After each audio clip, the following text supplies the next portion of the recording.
On today's show, the Bucks get blown out by the Oklahoma City Thunder, but it was the second time that we saw Dame and Giannis play together on a Milwaukee team. We've got plenty of takeaways from what we saw from that star duo. Malik Beasley went crazy. Andre Jackson Jr. showed some real positive signs. Plenty to discuss as the preseason rolls on. The Bucks now 2-2. You are Locked On Bucks, your daily Milwaukee Bucks podcast. Part of the Locked On Podcast Network, your team every day. You are Locked On Bucks. My name's Kane Pittman. You can see and hear me on this show Monday to Friday, and also find my work over at ESPN. And I'm writing solo for this post-game podcast. The Milwaukee Bucks go down to the Thunder 124-101 on the road. They've been on the road for a while. They'll now come home for one last preseason game on Friday night against the Memphis Grizzlies, and then get themselves prepared for a season opener against the Philadelphia 76ers. We thank everyone for making Locked On Bucks your first watch or first listen of every single weekday. We are starting to get really excited, and we saw our second glimpse of Giannis and Dame on the same team tonight. We're going to speak about that a lot here. I will say, just quickly, a little bit of an announcement for the podcast coming up in the next couple of days. So if you're an everyday listener, make sure you subscribe, turn the notifications on, drop a comment, a like, and get involved in the show, and you'll keep up to date with this announcement coming here for Locked On Bucks very, very soon. But we appreciate the support nonetheless. The show continues to build, and we love that. So 124-101, the final here. The Bucks had some moments of offense where it looked like they were starting to get rolling, but whether it was the first quarter or then late as this game blew out, from late in the third quarter onwards, the Bucks offense was a point of fascination for me, because we continue to see how the star duo of Giannis and Dame are going to look in their early minutes. And we'll start with Damian Lillard tonight. Only the second time he's played. He finishes 2 for 11 from the field, 0 for 5 from 3. He did get to the free throw line and even missed 2 free throws. He was minus 13 overall. He only had 5 points, and he did play 25 minutes. Overall, I'm not too concerned about Damian Lillard missing some shots in this game. We have referenced the fact that he's noted a couple of times that it's going to take him a while to get his legs back. He hasn't done a lot of 5-on-5 over the offseason. And while he did say in a couple of interviews that his legs were feeling pretty good after the first game, I think it was pretty noticeable that a lot of his jump shots were short tonight. With someone with the absolute best range in the NBA, bar maybe Steph Curry, yeah, I don't think that you have to worry too much about Damian Lillard's legs. It will take some time to come back to him. And I saw a few people referencing the fact that, and I think there might have been Blazers fans of referencing the fact that maybe Dame has had some struggles in the preseason before. So I thought, I'm going to look into these numbers. Last year, 15 points per game, 39% from the field, 33% from 3. In 2021, 37% from the field, 25% from 3. And then in 2021, 45% from the field, 31% from 3. So let's face it, over the last few years, this is not exactly a shock to see Dame taking a while to get into it. And I still think that there's going to be some levels of comfort for him in terms of when does he take his shot? Is he totally comfortable right now playing alongside Giannis? Probably not. And it is going to take some time for this combination together. But in terms of positives for what he was able to do for this offense, I don't think you have to look much further than Malik Beasley tonight, who was just teeing up wide open 3 after wide open 3. And I do think when we talk about the decisions that opposition defenses are going to have to make, one of them is going to be leaving the guy on the weak side 3-point line, whether he's the shooter that's going to be open. Is there going to be a man just off the pick and roll action between Giannis and Dame if they're going to throw 2 guys at Dame, and then you know that the help is coming for Giannis if he's the roll man? So there is going to be open shots. The questions we've asked ourselves, is it going to be Chris Middleton when he's out on the floor? Is it going to be this man, Malik Beasley? And maybe that's why there is some appeal for him as the 5th starter. But if we just look at the line for Beasley tonight, and let's face it, we have said it time and time again, he is one of the highest volume 3-point shooters in the league on a per-minute basis. He was 7 for 13 overall, but 11 of his 13 shot attempts came from 3, and he hit 6 of them. So you're going to take that every single night. He did lead the team in scoring with 20 points here. And, you know, if you're Adrian Griffin right now, this is a nice early test case for what could be the impact offensively of Malik Beasley playing with the starting five. Now, I think generally, if you look at the Bucks and you're the opposition defense, Oklahoma City Thunder tonight, I think that you are going to be satisfied, even though tonight this was a very efficient night for Malik Beasley. I think you're going to be satisfied if you're the opposition, if Beasley is taking more shot attempts than Giannis and Damian Lillard. 12 shot attempts for Giannis, 11 tonight for Dame, 13 for Beasley. So I think that that's where the balance will come in for Milwaukee.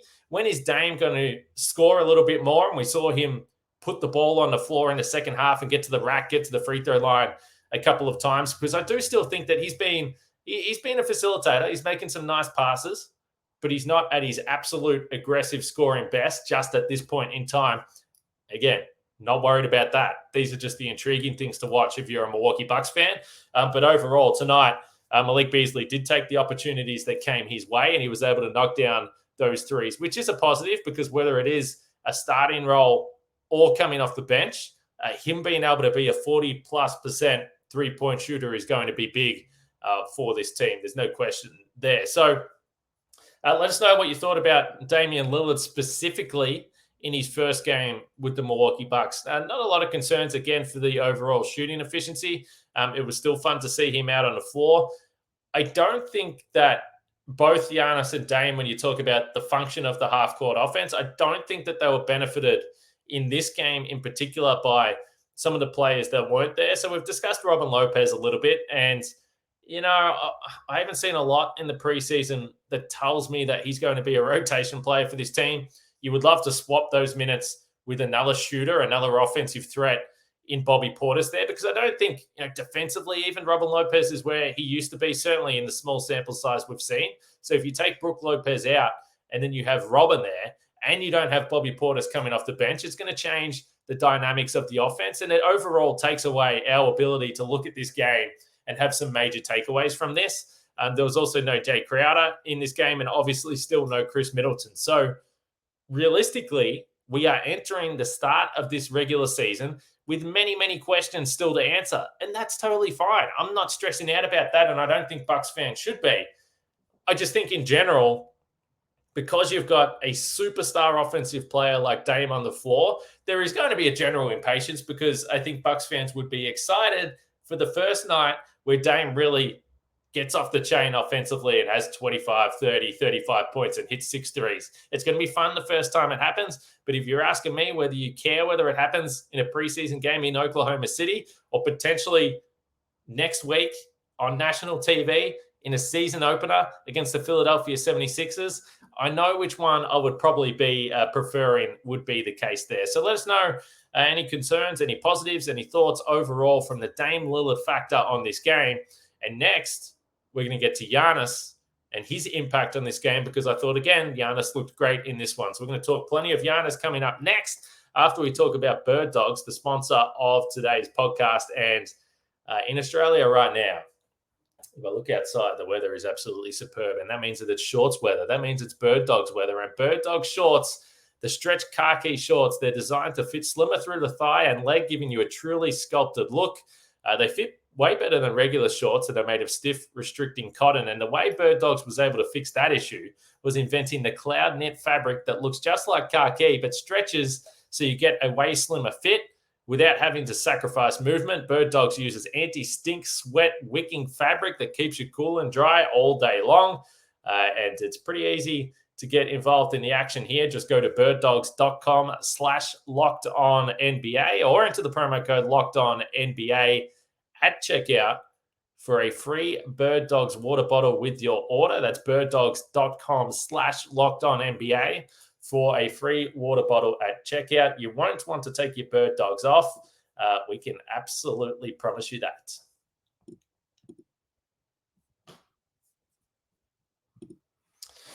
All right, Locked On Bucks rolls on here. The Bucks go down to the Thunder 124-101. Don't forget to get involved in the show. And I did say a bit of an announcement coming up for the show, so make sure you subscribe. Make sure you turn the notifications on over the next few days. Tune in to hear what is going to be happening with this show as it leads in to the regular season here. Memphis Grizzlies to wrap up the preseason. And then the Bucks will lead into the season opener against the Philadelphia 76ers. No messing around with this season. But just on that one preseason game left, let me know how you're feeling and what you're thinking about how the Bucks should manage this game. I think everyone can look at the combination so far of Lillard and Giannis, and they didn't even play all their minutes together tonight. You probably look at it and say, it wouldn't hurt if Damian Lillard gets another run in. He did play 24 minutes tonight. I think it's worth noting that this was a second game in 3 nights for him. First run for the Bucks, first run in a while, as he's referenced. Scrimmaged a little bit with Milwaukee, but they've also had a training camp type situation. So again, not a huge surprise that the legs were a little bit off for Dame, but now they've got 2 days off and they come home. Maybe particularly if you live in Milwaukee, do you want to see Dame and Giannis on the floor together in this final preseason game? Based on the suggestions we've heard, it sounds like Chris Middleton is going to be out there, but we don't know that for sure. So let us know how you would treat this final preseason game. And by the way, yes, if anyone's wondering, I am wearing a Connecticut Sun WNBA T-shirt. I spent a lot of time in Connecticut recently, went to a couple of games and bought myself a shirt. So if anyone's wondering why the heck I'm wearing this shirt on this podcast, that's why. Just went for a run. It's beautiful conditions outside, so I got the T-shirt on. Let's get to Giannis in this game against the Thunder, and a pretty nice line overall from Giannis himself outside of the -7 on the box score, but the Bucks lost this game handily. But the second straight game that he was really efficient from the floor. So he's 8 for 12 tonight. He was really able to get what he wanted from a scoring perspective, and now that means he's 15 for 22 overall across 2 preseason games, 3 for 3 from the free throw line. We'll take that. I've seen a lot on Twitter, a lot of people having conversations about the new routine. How long was it taking him at the free throw line? That's not really my forte. I'll leave that for Frank to get into the free throw routine stuff. As long as he's knocking them down, I don't give a stuff what he does at the free throw line. He was impactful on the glass tonight, and he was able to really push the tempo. And I think that that's going to be the fascination for me with the Lillard, with the Giannis combo. Again, we saw tonight a lot of Giannis taking the rebound, getting straight into transition. This is an absolute strength of his. It's going to be a watch point moving forward.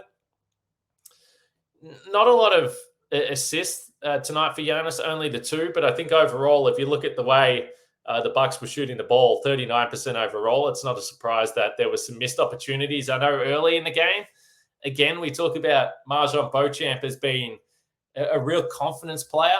And there was a couple of golden opportunities, wide open corner threes for Marjon to knock down. And if he does hit those early shots, you feel like, okay, now Marjon is starting to feel in his groove. He's starting to feel in a rhythm, and he's able to take over the game. He missed them both, and Beauchamp looked like he was a little down on himself.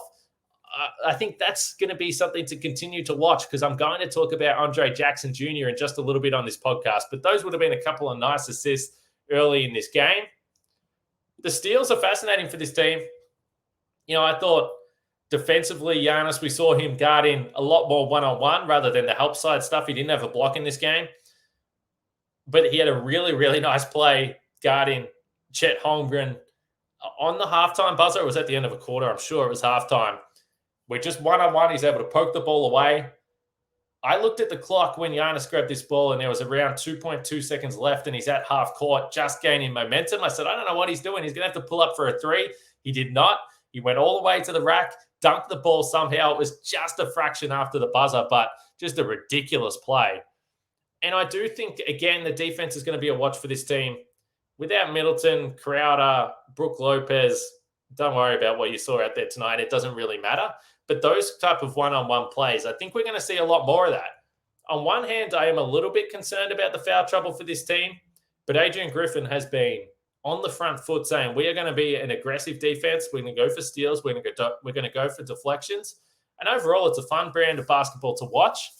But you look at the other side of the coin, and it looked like the Thunder, to me at least, were getting wide open threes whenever they wanted. Again, when you don't have some of those better defenders on your roster, maybe that's an impactful reason why. But tonight, the Thunder shoot 46% from the three-point line on a lot of attempts, and a lot of them felt like they were wide open. So, yeah, get involved in the conversation. Let us know what you thought about the defense. But Giannis, again, plenty of transition stuff. He was able to bully a really young Oklahoma City Thunder team. And I think from a physical standpoint, these are always going to be the matchups that Giannis feels really good about. And tonight I had no concern that he was going to be able to be efficient. He hit a really nice kind of long step back jumper. I'm not sure that's the highest percentage shot. I don't know how often we're going to see him go to that. We've certainly seen his back to the basket game more on the baseline. This was a tough turnaround, fadeaway, went down, looked really nice. I am curious to see how often he goes to the jump shot this season. I feel like he would be pretty determined after how he shot the ball last year to have a real rebound response this year. So I don't mind him taking those shots. I've said that. I'm not going to be the type of person that's going to question Giannis for taking jump shots because he does so much for this team. He did have a wide open look from three. He wasn't able to knock that down. But just the positioning of Giannis offensively with Dame on the floor continues to be a watch point, as does the things he's doing defensively, including a lot of guarding and looking to be aggressive defensively one-on-one. So those are the things that I'm looking for Giannis. We'll see whether he plays in this final preseason game here against the Memphis Grizzlies. Just quickly on this Oklahoma City Thunder team, 42 wins, I believe it was last year. It was around that mark, might have been 44. They're an absolute buzz team to take a big step up this season, and it's not cool anymore to jump on the Thunder and say they're going to be one of the big risers because I think the talent is there. Obviously, I've had a close look at this team for a long time because of my man, Josh Giddey, who continues to look like he's going to go to another level. But there's so much talent here. They're going to be really fun. I'm curious to see how high they can rise in this Western Conference that is absolutely stacked. So let us know if you have any projections for the Oklahoma City Thunder this season. I'm certainly happy with all the draft picks this franchise has got and the youth on their side and the flexibility they have in the roster and the growth that you expect to see from this team. I'm very happy they're in the Western Conference because it looks like the Thunder are shaping up to be a power again, and I think they're going to be one of the more must-watched teams in the league. A few other thoughts from this game coming up here next, including Andre Jackson Jr. I thought he was really damn good again tonight, and I just wonder with the rotation what's going to happen with the young rookie. Andre Jackson Jr. chat coming up next after we talk about FanDuel, the sponsor of today's podcast. And you can snap into action this season with FanDuel, America's #1 sportsbook. Right now, new customers get $200 in bonus bets guaranteed when you place a $5 bet.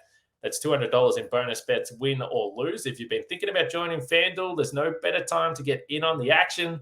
The app is very easy to use. There's a wide range of betting options, including spreads, player props, over and unders, and there is much, much more. And speaking of over and unders, I'm curious whether you watching this Bucks team in preseason basketball, when people like to overreact a little bit, do you feel better or worse about the win total sitting at currently at FanDuel 53.5, the over or under? Would you take the over? Would you take the under?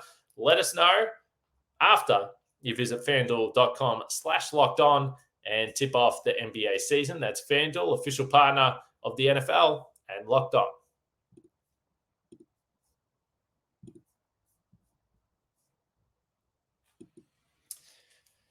We've been referencing Andre Jackson Jr. on this podcast a lot. And just one quick comment on the Oklahoma City Thunder broadcast, who we had to listen to tonight, or certainly I did on League Pass, didn't have the option for a local feed here for Milwaukee. I like the Thunder broadcast. I think they're awesome.